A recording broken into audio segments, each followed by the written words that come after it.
Dawn Must Follow Night. Part 1, Chapter 8.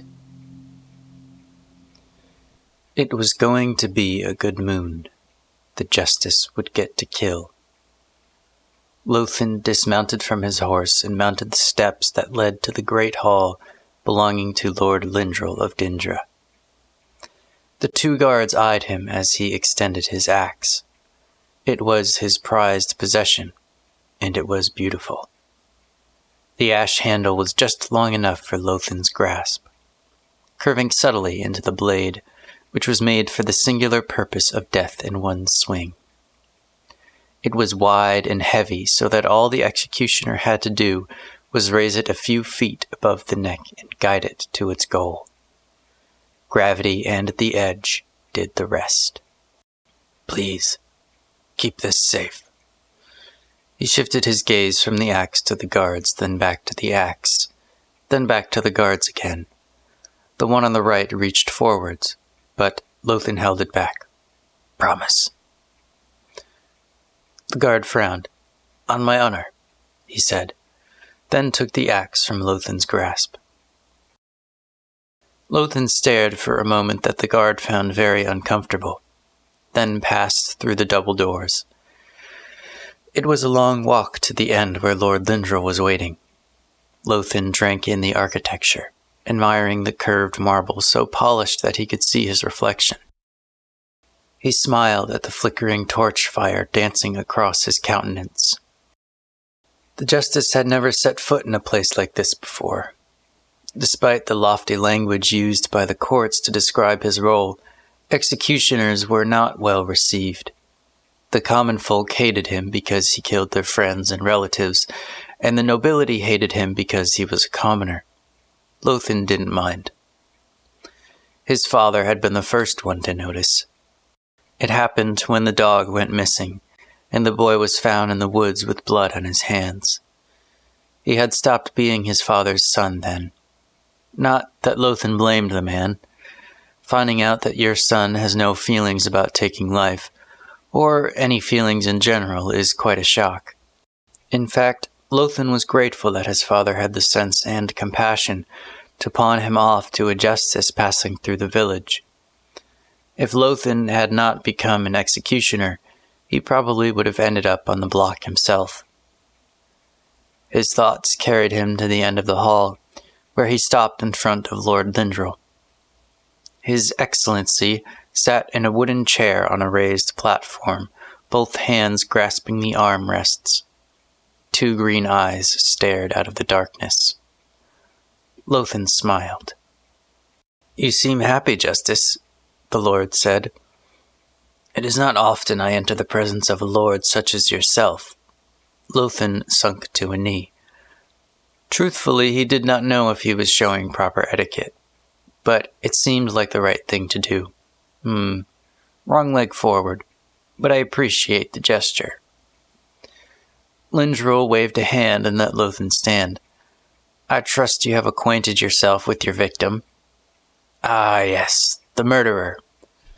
Killed his neighbor who took advantage of his daughter." "Correct.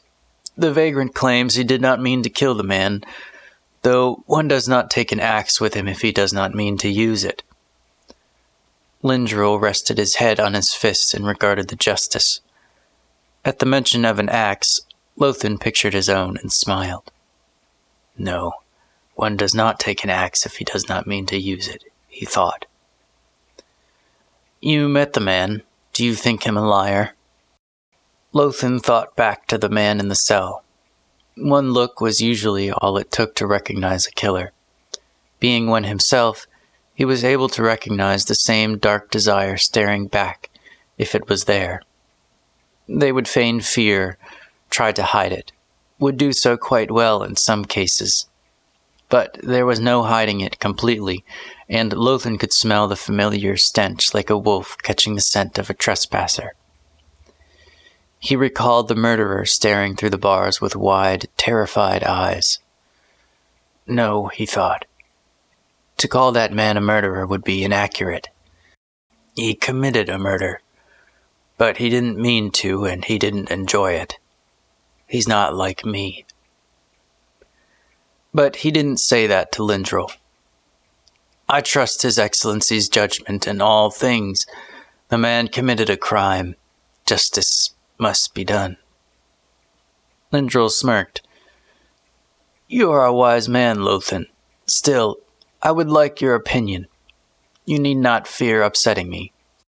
The justice's right eye twitched. He widened his smile. The man does not deny he didn't do it. Only he didn't mean to. A smart man would deny the crime and beg for trial, but he is an honest man. Lothan gazed at the wall and admired the dancing shadows. He looked back at Lindrel. He did it, but he did not mean to. All the same, it ends with my axe. Lindrel showed no sign of anger, nor even sign of life. The Lord was sitting as still as stone. Only his mouth moved. You are much more than you appear, Lothan. I will presently have more need of your services. Things will soon change for the better in this world, though I fear many will need to be forced to agree. Still, sacrifice is necessary for progress, and I will see the sun dawn on a better kingdom. I would see you be the high justice of the realm. Lindrel's eyes flashed. He ceased to be a statue and leaned forward in the chair with his fist clenched. The face emerged from the shadows. Cold green eyes stared from sunken eye sockets. His hair was white, and his skin was pale, but the tension held in his cheekbones and jaw made these traits noble rather than frail. This realm has been broken for too long. They remained that way, Lothan smiling and Lindrel staring into the distance. Finally the Lord sighed and sank back into the shadows. You will be paid well, of course, a regular salary and property, if you serve well. Do you agree?